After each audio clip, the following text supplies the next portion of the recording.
name is Julia Garcia Medina. Do you have any nicknames? Julie. My husband used to call me Jew. J.U. J-U. My date of birth is September the 10th, 1914. That makes you how old today? That makes me 104 years old and several months. Where were you born? I was born in San Antonio, Texas. What was the address of the first house that your family lived in? Where did you live when you were first born? Division Avenue, yes. 315. How long did you live there as a child? Well, I guess it was about 5 years. 5 years. Where did you live next? Next, I lived at 401 South Pine. That was a family home that my daddy had built. And he built that in That was, about 1919, right? yes, 1919. And how long did you live in that home? Until I married. That was a family home that my daddy had built, and we all grew up in that beautiful home. And we used to skate down the hill. Roller skates? With skates. Wow. And the boys all had their bikes, and that was one of the most beautiful periods of my life. What was your father's name? My father's name was Jesus Elizondo Garcia. However, everybody called him Joe. Where was your father born? My father was born in San Diego, Texas. Where in Texas is San Diego? San Diego is in Duval County, near Alice, Texas. The names of his parents, your paternal grandparents, were Matias Cruz Garcia and Modesta Elizondo Garcia. Oh yes, yeah, Elizondo. Did you know them? No, I knew Matias, but she died very young. Oh. Yeah, she died young. So none of us knew Modesta. What did your grandfather, your paternal grandfather, do for a living? He had a ranch.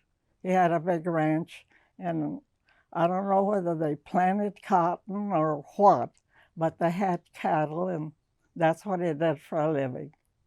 He lived in San Diego, and we lived here. We would just see him sometimes in the summertime when we would go to the ranch, or they would bring him to San Antonio to spend a few weeks with the family. Mm-hmm. Do you know anything about your paternal great-grandparents and their ancestors? Well, the only thing I know is that my ancestors came from Spain. They had a land grant that my mother told me that they gave it to them in 1836. And it was quite a big grant. But little by little, they start giving the compadre an acre here and the comadre an acre there. And finally, they all landed with only 13 acres. And then some of the more modern family tried to regain some of that land, but they only regained 13 acres each, here and there and everywhere. Finally, he said, I'm going to make my living in San Antonio. And he quit school when he was in about maybe the 9th grade. And he didn't go back to school. However, when I was taking geometry in high school, he was the one that helped me with it. So he was self-taught pretty much. Oh, he was a smart man. He was smart. He had a lot of logic, and he knew how to manage. Where do you think he learned that logic? I think it was a natural gift. It was a natural gift. Yes. Describe your father. What did he look like? My father was a very handsome young man.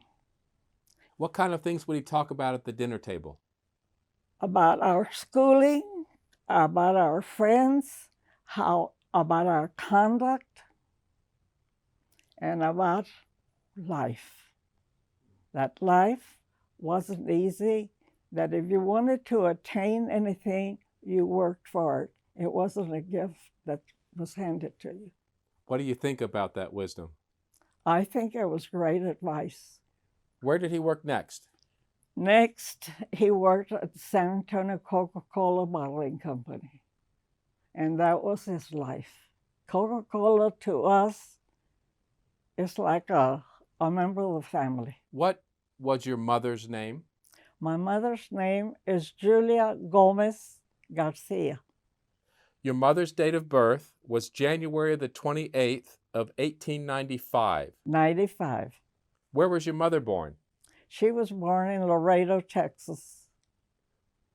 Do you remember the names of her parents, your maternal grandparents? Her mother's name was Candelaria Abrigo Gomez.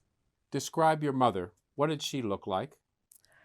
My mother wasn't a very tall woman, but she was a very pretty woman. She had beautiful features, and she had a mind of her own.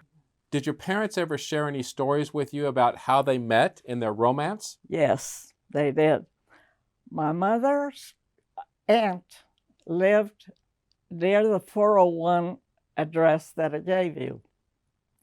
And she met my daddy, and my daddy's grandmother, aunt, lived here in San Antonio.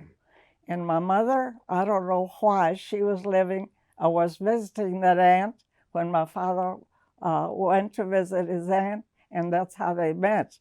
And then they would meet at the corner of the 401 address. And it was 2 lots. So my daddy, when he asked her to marry him, he said, "If you marry me, I will buy this land and I will build you a house." And did he? That was 401 South Pine, where we grew up. I had 2 sisters. One died at 18 months. And Mary, my sister, we grew up together, and then she married and moved to California, and she passed away there. Who was next?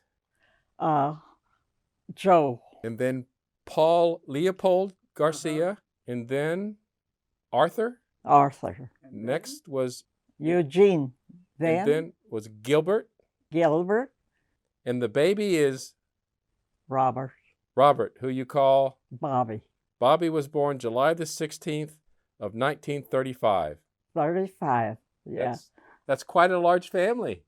Quite a large family. That's why I tell you that my daddy was a good provider, because we never knew hard times. What were some of the activities and fun things that you would do as a child? Did you play sports? Oh, yeah. I played sports because of my little brothers. I played touch football, I played baseball, and I played tennis. Were you a good athlete? Sorta. Sorta. Yeah, my sister and I were on the tennis team in junior school at Edgar Allan Poe. Wow. And they had a tournament, a city tournament of junior high school students, and my sister and I were participants, and she disqualified me. Oh, she beat you? She beat me. And she was city champ. How did you feel about that? Huh? How did you feel about that? Well, I was sorry because I was always the champion, and then here's somebody that knocked me out. Did you ever play piano at your school? Oh, yes. I was in the orchestra, and when I went to her school, Miss Baskin was a principal, and she was very particular about how the students marched into school or out of the classroom. and I got selected to play the march in one of the buildings. The name of the march that I played, Clayton's Grand March. You sewed as well? Oh yes, I used to love to sew as a child. And there was a place here, they used to call it Soul Surf. Sure. And they would sell materials of all kinds, even at 5 cents a yard. So my mother would go buy a bunch of material at 5 cents a yard and give it to me. And I would lay it on the floor and I'd cut and I'd sew and all this. By the time I was 12 years old, I was making shirts for my little brothers to go to school. There was, well, you know, all the brothers I had. And in August, I would start making shirts for each, so many for each. In September, they all had their shirts ready. Where did you get this talent? Ceramics and piano and sewing and I just Dios? liked doing it, and I got interested, and I loved it, and it brought me a lot of happiness. How old were you when you learned to drive a car? 13. 13 years old?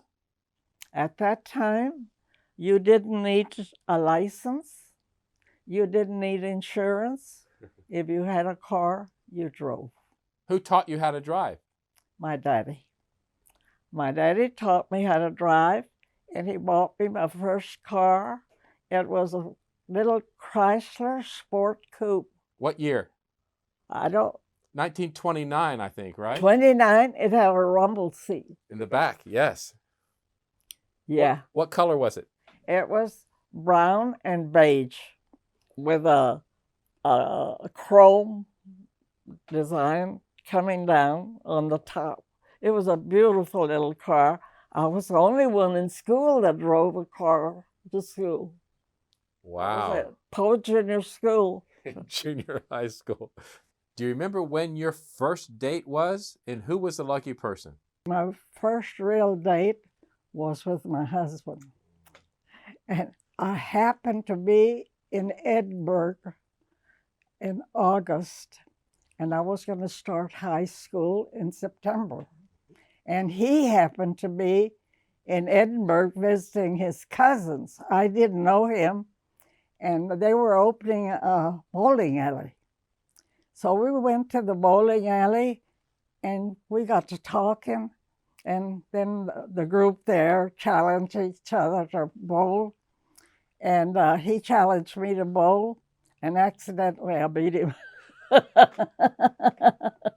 Anyway, in September, when we started high school, well, that's where we started our friendship. Oh, he was so handsome.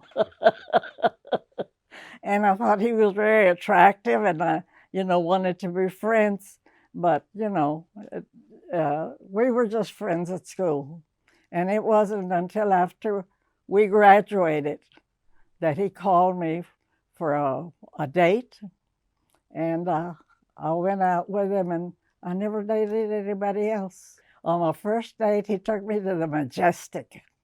We went out on a dinner date, a group of friends, and he asked if I would go with him. And I said yes. So we went, and we were dancing. And all of a sudden, he pecked me on the cheek, and that was a whoa! I thought, I'm not going to wash my face. I think it was about 3 years, and you asked the same question my granddaughter asked. How did he propose to me? I said he never proposed to me. He never proposed? All he would say was, when we get married, and when we get married. So I knew he had intentions. We were married at Perpetual of Help Church. That's on the east side, September the 12th, 1937. It was a very simple wedding. Like I tell you, money was scarce, and it was very simple. In the later months of 1938, you brought some exciting news home to Art. How did you tell him that you were going to have a baby? Uh, well, I was scared. Scared? Yes, I was scared. And I told him that we were going to have a child, and he was elated and scared at the same time. And then when Anita was born, our first child, she happened to be a beautiful baby. A head of little ringlets and great big black eyes and a little puckered mouth. She looked like a little doll. Well, Diana Julia Medina Yes. was born September 2nd, 1940. Uh-huh. You were 27 years old with two little girls at home when, on December 7th of 1941, the Japanese bombed Pearl Harbor and the United States entered World War II. Do you remember that day? And we were sitting on the porch next door because his mother and daddy lived there. And we were sitting on the porch. It was a drizzly, kind of cool Sunday afternoon. And all of a sudden, here comes a newspaper voice, extra, extra, Pearl Harbor has been attacked. And we bought the newspaper, and then, of course, the radio. We put the radio on, and it was war. And then all of a sudden, all the young men were being drafted. My brothers, the minute they would graduate from school, they were in. Did your husband want to go to war? No, not really.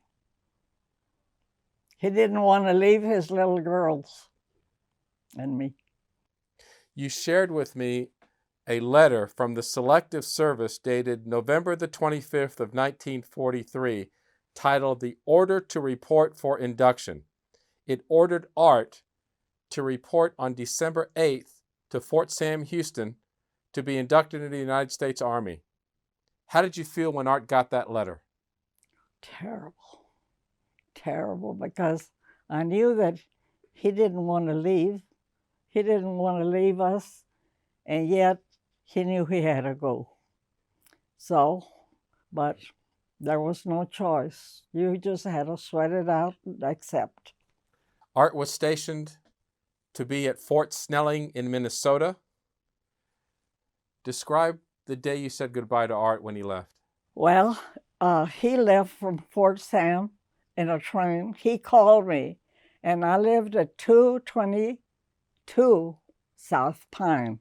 That's out towards that way. And he called, and he says, the train is going to pull out at 5:30 with our troops to Fort Snelling in Minnesota. He says, if you can, try and get here. So I hopped in the car, and I took the girls, and we went and bid him goodbye, and he went on to Fort Snelling. With time, he knew he was going to be shipped across, so he asked for me and the girls to go visit him. Up in Minnesota?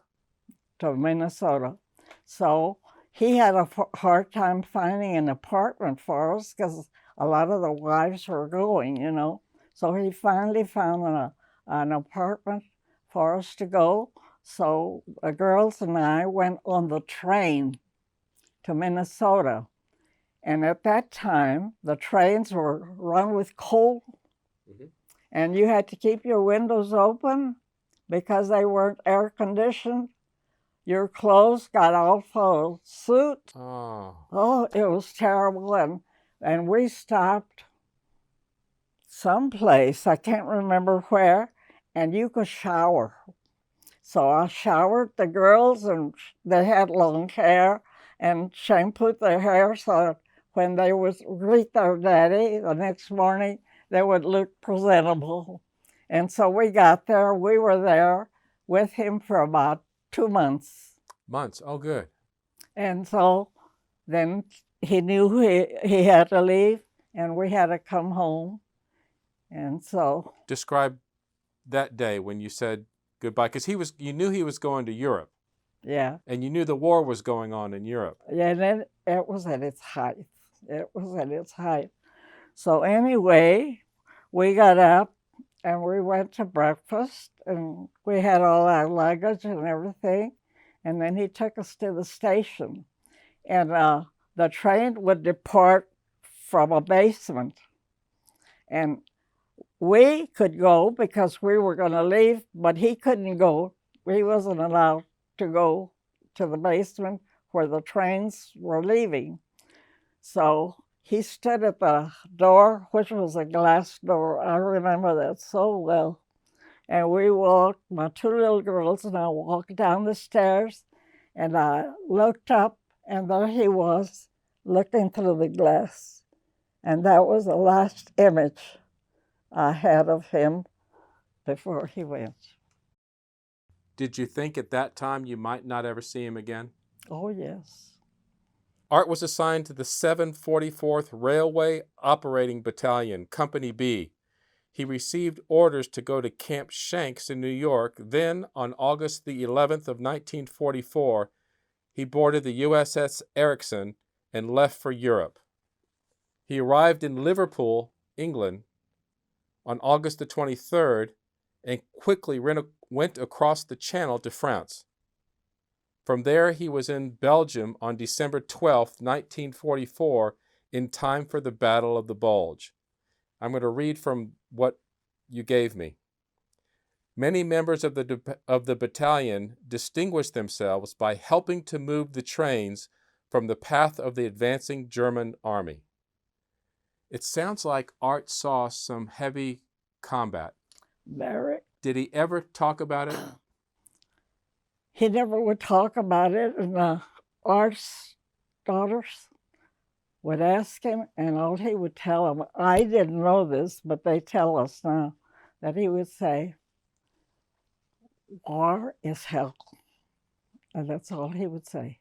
He would never talk about it until he did talk to me about how some of his buddies had gotten killed, and that they had to lay their bodies to the side, and they had to put the bayonets and their helmet by their body until it was picked up.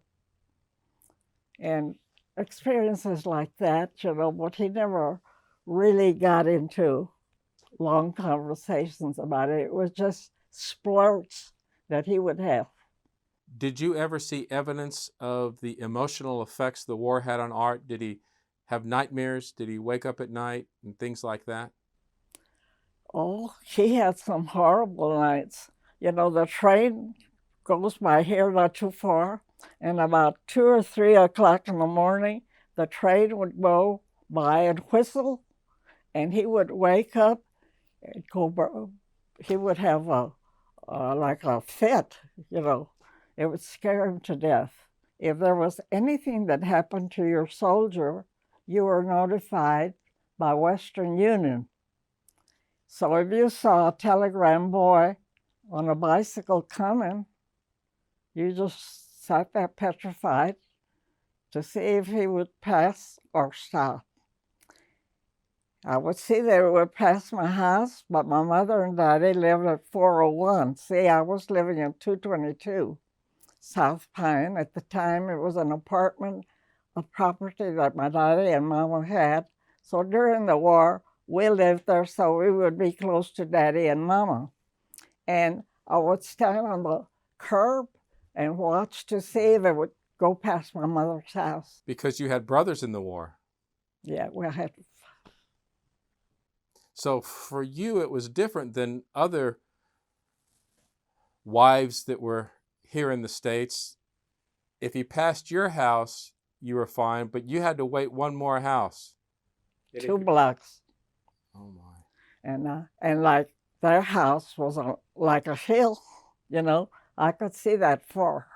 And I'd stand on the curb and wait. And once I saw them pass the house, I knew everything was okay. And fortunately, everybody came back. What did you tell your 2 little girls when they asked when Daddy was coming home? I would tell them, as soon as God will let him come home, he'll be home, and we'll be all together. Diana was too young to really realize, what was going on, and she was the happy child. And Anita was the serious one, and she was the one that really was affected by it all.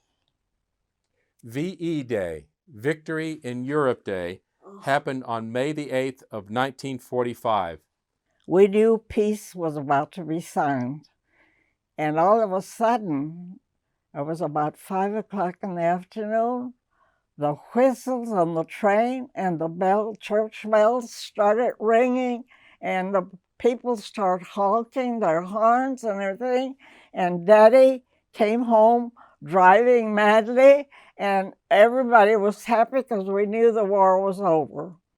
You shared with me a postcard dated November the 17th of 1945 from France. So when the war was over in May, Art was doing a lot of work and he was going from place to place, but he made it to Paris, France. So he sent this postcard. I'm going to read it to you. Dated again, November the 17th of 1945. Here's what he writes. My dearest Jew, hello, honey. Surprised? Well, honey, had a chance to come to Paris on a pass and took it past time.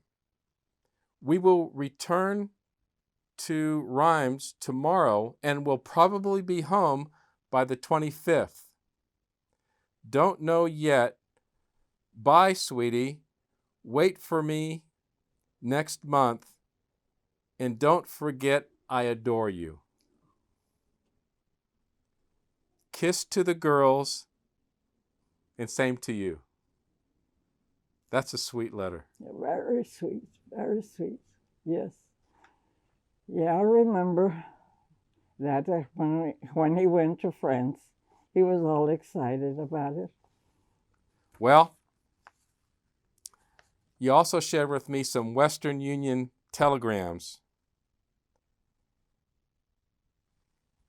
And the first one says, and this is dated, I think December 12th of 1945 in Massachusetts. Arrived in Boston yesterday. Hello. In hospital for observation for pneumonia. There's a second telegram that he sent, and this is on the 22nd of December. Released today, will ship to Tyler tomorrow. Feeling fine, don't worry. What was the date Art finally came home? He came home on almost Christmas, and it was real cold, and I had the flu, and I looked like heck. And he had a reaction from all that morphine, and he was full of bumps. We were both a sorry sight. But and when I saw him, I thought, oh my God, and when he saw me, he thought, oh goodness. So that was a reading. And of course, my little daughter, Diana, when we opened the door, she flew into his arms, jumped, and she flew, and Anita just hung on to him, And that was how we greeted each other when we got home. can you possibly describe what it feels like to be away from the man that you love for so long? Devastating. Devastating? Yeah, because, we always consulted each other with any decision that we had. And I had many decisions to make alone with my two little girls. And consulting your daddy and mom and others isn't the same. So, it was very hard on me. We were very close. And anything we did together in the same decision and discussed it. So it was hard to get along without him. So, Art comes home, you're together again. Did Art go back to work at Coca-Cola? Yes, see, Coca-Cola was extremely good to him, to us. During the war, there was about 10 of us that they would send us wives, $100 check a month for no reason at all. In fact, I would get the Coca-Cola check before I would get my allotment check every month. So, you know, $100 was a lot of money in those years. So that helped us a lot. And he was very devoted to Coke. And he did very well with the company. And then Mr. Biedenhorn, who was the owner of the Coca-Cola at the time, really became his close friend. And I wanted to keep him with the company because Art was offered a job as a clerk at the post office. And Mr. Biedenhorn didn't want him to leave the company, but Art was so appreciative of the way they had treated me and the girls during the war that he wouldn't give Coca-Cola up for anything in the world. You shared with me some wonderful photographs. Apparently, Coca-Cola had a lot of veterans working yes. for them. And there's a photograph of a bunch of the veterans standing up very proudly Yes. at Coca-Cola. Yes, yes. At that time, Coca-Cola was like a family. On September the 9th of 1947, after Art returned from Europe, you gave birth to a baby boy. Arthur Alfonso Medina, Jr. Was raising that little boy different from raising two girls? No, he was so loved by all the family that everybody enjoyed him. And he was such a happy baby up to the time that he lives now. He is so giving and sociable, and he fits in anywhere that everybody seems to love him. I have lived in this area all my married life. And the reason we bought this house, not because of its looks or anything, because we had planned to send our children to St. Mary's School downtown. And you had to belong to the parish. That was a reason for me looking for a house in this area, and this is the one I found. Did you and Art ever own a boat? Yes, we did. Did Art like Julie? He named it the Julie. Yes. Did he like that boat? Oh, we loved it. We had more fun. We used to go to Buchanan Lake and take the boat there. He loved it. Describe a typical evening in your home when the kids were growing up. When the kids were growing up, they would get home from school, and I would say, okay, hang up your uniforms, and you can go out to play. But at 5 o'clock, there was a whistle at the Alamo, and that indicated it was 5 o'clock. When you hear that whistle, you come home to wait for your daddy to come home from work. And boy, at 5 o'clock, Anita, Diana, and Art would come, okay, wash up and wait for Daddy. And I would have dinner ready, and when Art would get home, he'd get comfortable, and then we'd have dinner. And that is when Art and the children would get to converse about school and their activities. A tragic event happened in your life on January the 3rd of 1955. Your father died. What was his cause of death?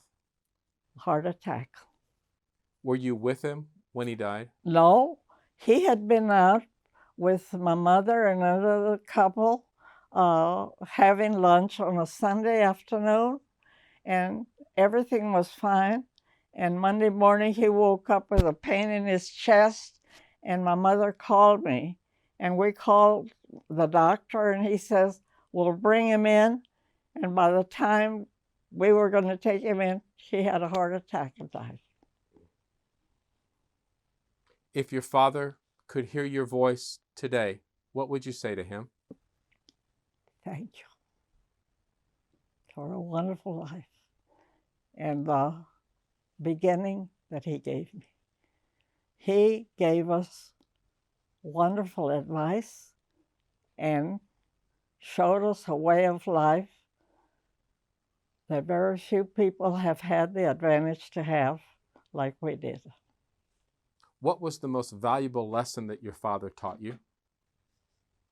To respect. Regardless of your stage of life, everybody deserves respect. Did each of your children marry? Yes. What were the names of their spouses? My children? Mhm. Anita married Richard Moak. Diana married Joe Medina. And she, like I tell you, she was always joking. She'd say, I had to marry Medina. That was the only name I knew how to spell. So her name was Medina Medina. Medina. And then Claudia North. And then Art, was in school, and he went off to the University of Houston. Now, you worked for the Housing Authority for many years, correct? What did you learn most from the work at the Housing Authority? That was an education for me. How so?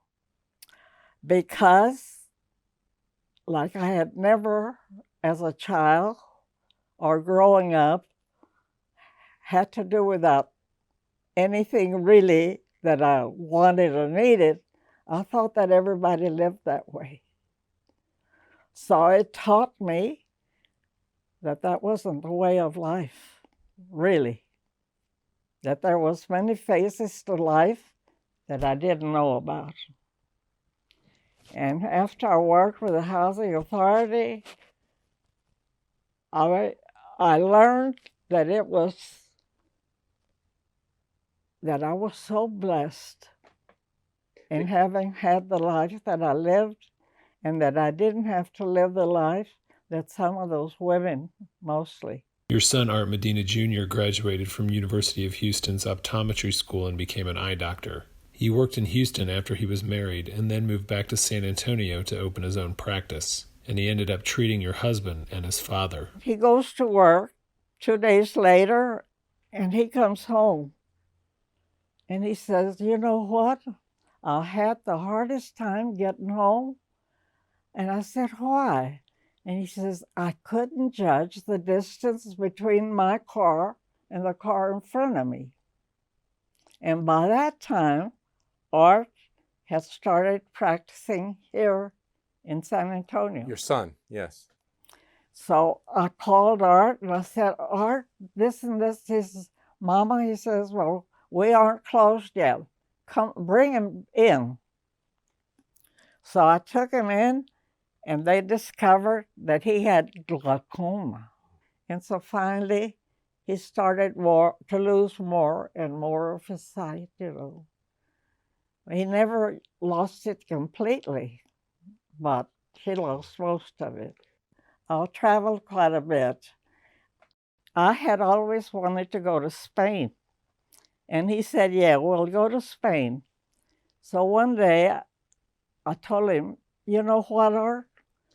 We haven't been to Spain, and I want to go to Spain. And we're getting too old, and if we don't go now, maybe we won't get to go. And he didn't say anything, but that afternoon when he got home from work, he had a bunch of brochures from different traveling agencies. So we made a plan to go to Spain. And this young couple that I tell you, Mary and Andy Anderson, we had gone out in a group, and I said, Art and I are going to Spain. Anybody interested in going with us? And Mary and Andy said, we are. So they went with us. We had a wonderful time. We went to Morocco, crossed the Strait of Gibraltar, and just had a wonderful time. Describe a typical Christmas or Thanksgiving at your home. Well, we started the Thanksgiving at my parents' home. They had their tradition of Thanksgiving. When I married, we continued going to my parents, but then after the war, we decided to start our tradition. And we started with the Easter and Thanksgiving and Christmas. And up to now, we still have them.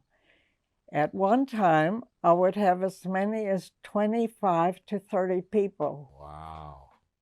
Because we were a big family. We were all alive and with children and all of that. And now the last Christmas, we had 8. The children have married, moved out of town, and it's not the time to come to San Antonio to attend the holidays. They have to attend with their in-laws, and you know how family gets away. But we still, the ones that are here and the ones that can come, will still come. On December the 21st of 1989, at the age of 94, your mother died. What was her cause of death? Old age, and she was tired of living. She used to be very religious, and I would say, she would say, "Till when, Virgin? Till when, Virgin? I'm tired. Till when, Virgin?" And I knew what she was praying, but I never interfered enough. Till one day I said, "Oh, why do you say, till when, Virgin? Till when, Virgin?" And she says, "I'm not going to tell you." Boy, then she got belligerent. "I'm not going to tell you." Poor baby. She was tired of living. If your mother could hear your voice right now, what would you say to her? "I love you. I love you. And thank you." What was the most valuable lesson that your mother taught you? Not to be a demanding wife. She showed that by example with your father, right? Yes. And my daddy always gave her credit. He always said, if your mother would have been a demanding woman, I wouldn't have acquired what I did. My daddy acquired quite a bit. The legend of the yellow truck. We always gave if we had it. My husband, this Hillis, who owned the yellow truck at the time, came from Iowa. He couldn't find work there. And he worked as a sandblaster. And my husband, who had never worked as a sandblaster, that was the only kind of job he could find. This is during the Depression. Yes. Mm-hmm. So him and Hillis became very good friends. And one day he told my husband, Art, he says, "I need to know if you have any money that I can borrow from you." He says, "I have to take something for my family to eat tonight." So my husband pulled his wallet out and he said, "Look, Hillis, I have 2 $20 bills to my name. I, too, have to take food for my family. So what I'll do, I'll give you 20 and I'll keep 20, and then we can all eat." So Hillis and his wife never forgot that. Right after that, the war broke out. He went to war, and Hillis and his wife always used to come once a week to take. We had 2 little girls, Diana and Anita, and they used to take us to eat dinner at the teepee. That was a very nice restaurant, and we used to like to go there before the war, and so they used to take us there. And then, of course, we were rationed. Stamps for gasoline, meat, butter, sugar, and things of that nature. And I had a car to take my 2 little girls to school. And Hillis always used to come and check to see if I had enough stamps for gasoline. Then the war ended and your husband returned home and your families remained friends. Hillis got sick, and eventually he died. So his wife had a car, and she didn't have any use for the truck, and she asked my husband if he would like to have it. So she let my husband have the truck in memory of Hillis and their great friendship and appreciation that they never forgot about those $20. The yellow truck, it was green at the time, parked it there, and it stayed there for a long time. And then he gave it to Art. But by that time, it was hard to find parts for the truck. It was a 54.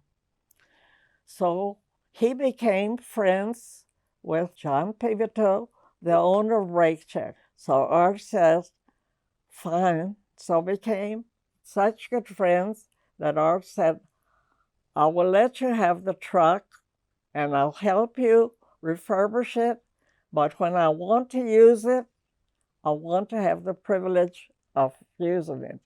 To us, the truck is part of our family. In fact, Art's two daughters left from their reception. Jessica was married at the Dominion, and the yellow truck was parked in front of the and when they left in the truck, Blake and Jessica. And when Christina got married, they had the truck there too, and they left on their honeymoon in the truck. We have pictures of that. You shared with me a photograph of you taken in 1986 of you on a motorcycle. Do you ride motorcycles? No, and Art belonged to a group with George Strait and Pivotal and them, and they rode motorcycles. Ah. So he happened to come over on his motorcycle, which I hate. So anyway, one of my nephews dared me to get on the motorcycle, so I got on the motorcycle. And that's how that picture came about. On December 22nd, 1996, your husband of 59 years passed away. What was Art's cause of death? Art's cause of death was a complicated, the heart and his kidneys are beginning to fail. And they told us to come home and rest. About 5 o'clock in the morning, the doctor called us that he had passed away. And the nurse said, he had a male nurse that sat with him. And he said he was fine. And all of a sudden, he wanted to get up. And I said, no, Mr. Medina, you can't get up. You're resting. And he says, you don't understand. I have to go meet my mama. And so the nurse said, And he said, all of a sudden, he said, I looked away and then I looked back and he was gone. But he saw his mama. If Art could hear your voice right now, what would you say to Art? I would thank him for the life we had. Because in spite of life itself, the ups and downs of life, we had a wonderful life. We never had any fights or screaming at each other or anything like that. We had disagreements, yes, but we always, fixed them up. We never went home, and I never went home. We solved our problems, and that was it. To whom or where did you turn at your time of loss and mourning? I learned from experience from other widows that they would go home with their children, and then it was hard for them to come home.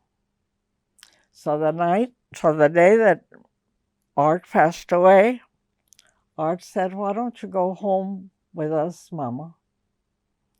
I said, no, Art, I'll be fine. I'll be here. I'm fine. And so they went home and they were surprised that I wanted to be alone. But I never regret it, because I think it gave me strength to be alone and to think about our life and how things had gone. And yes, he passed away, but I can't say that he suffered, at the time of his death. He went very peacefully. In fact, he seemed to have regained a, a look of peace when he passed away. He looked so handsome in his casket. He was at peace. You shared with me a poem that you wrote after Art's death that was published in a book titled Perceptions in Harmony. Do you remember that poem by heart? Not by heart, but I remember. I don't know whether you remember or not. That year, we had a moon that lit up the city like the lights were on. In fact, my granddaughter was flying back to Boston, and the pilot called the attention that he was going to turn the lights off in the plane and to see the moon. And that moon, I don't know what it is called, but appears only from 20 to 25 years. And it always appears on Christmas Eve. I was hoping it would have appeared this year, but it didn't. We had a bright moon, but nothing like that. So when I saw that moon, you didn't even have to put your lights on, and it was nighttime. It was so bright. I thought, that is a message from him letting us know that he's okay. And that's what gave me the idea of writing that poem. May I read it to you? Sure. Wagon Master. You left us with pain and sorrow, not knowing how to cope with morrow. And as that night drew near, so alone we felt without you, dear. That night the moon was oh so bright, it gave us such strength and might. Clearly, this was a message from you, for you were in heaven, we now knew. As we grieve and mourn, no more we feel forlorn, for we know you are fine, with him safely home. We know you watch o'er us still, as your presence is always near. You are our guardian angel, so there's nothing to fear. We must carry on as always, just the way you would deem it. And until the day will come, our guardian angel lead us on. I'll remember. It's beautiful. Yeah, I remember writing that, sitting in the kitchen and thinking how to write. And after I would read it, I would wonder how I got the inspiration to write it.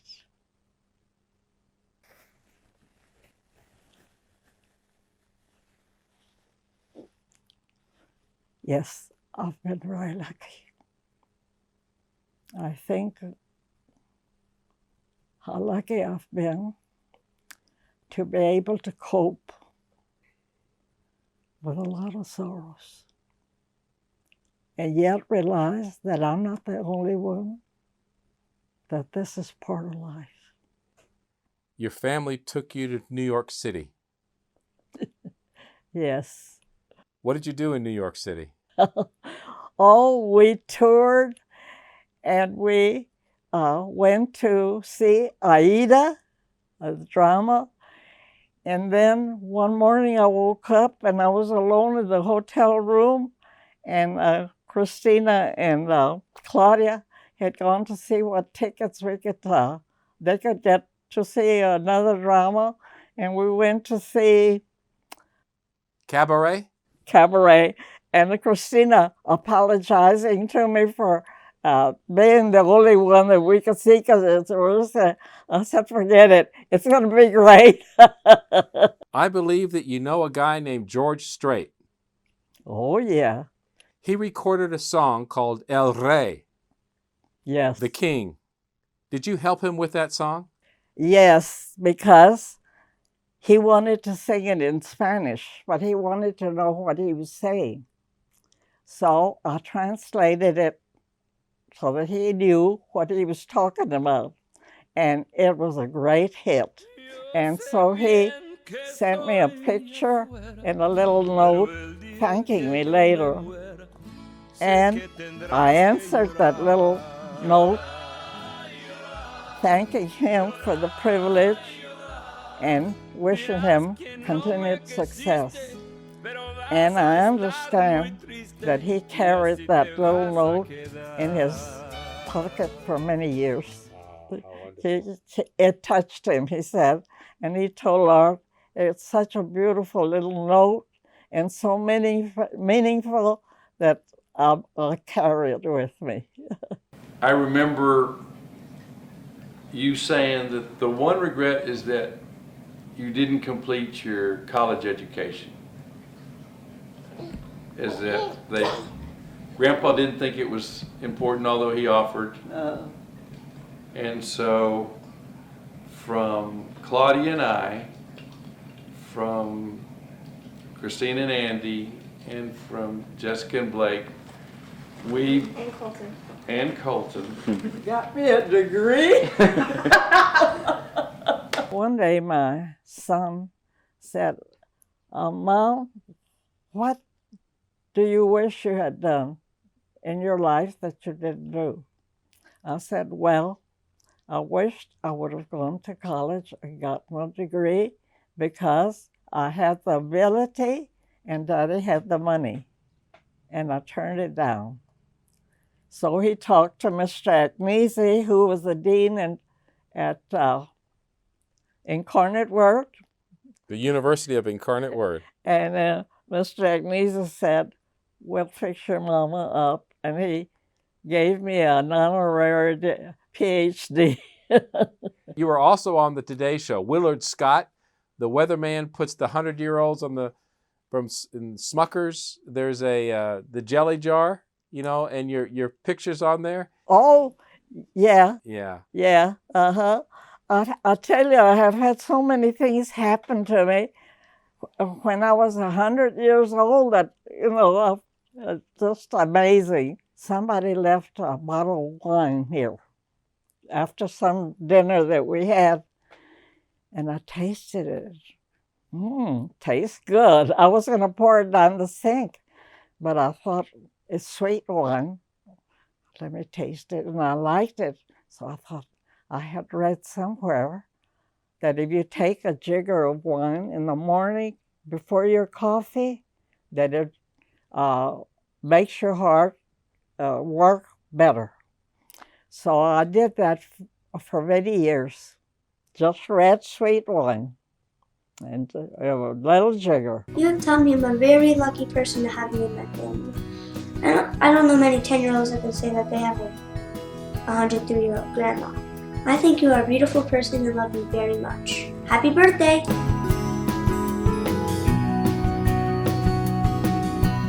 Hi, Mom and Grandma. You have taught me all these many years how to be a wonderful mom and a great grandmother. And I hope that I have learned.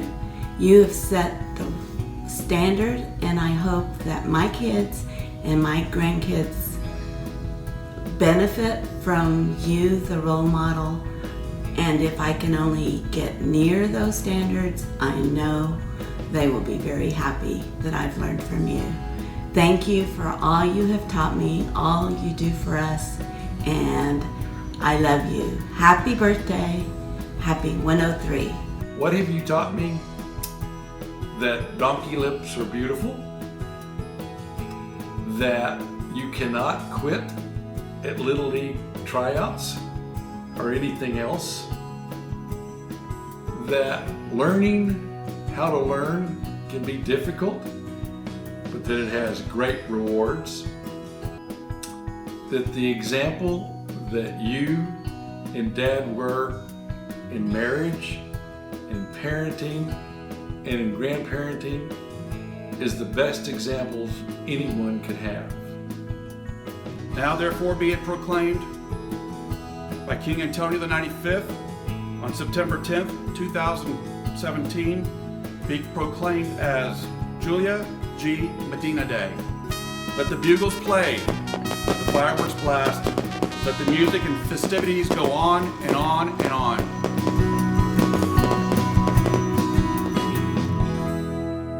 Over these 104 years, you've seen some incredible changes in technology, in style, in attitudes, in world events. As you look back on all of these changes, what do you look forward to? I look forward to keeping healthy, mainly, and that everything goes well with my family. I don't ask our dear Lord for riches or luxuries. I ask only for health. Because with health, you can work. Without health, you can't do anything. And that is my daily plea. Health. What advice would you give to parents to raise good kids? To be on your toes and watch wherever they go and who they mix with. How would you contrast the way that you raised your kids from the way that your parents raised you? Well, in my case, I grew up too protective. You have to let them out and, let them feel around and for their friends and all of this. There was too much contrast in my way of life when I was growing up with theirs. But we didn't have any trouble with the girls nor with ours, thank goodness. Earlier, you described how it felt to hold your firstborn in your arms for the first time. Tell us, what's it like being a grandma? Oh, it was so exciting. It was my first grandchild was a beautiful little girl. And it was just amazing. I couldn't believe that here I was a grandma already, and I didn't feel that old. Oh, wonderful. Yeah, she was a beautiful child.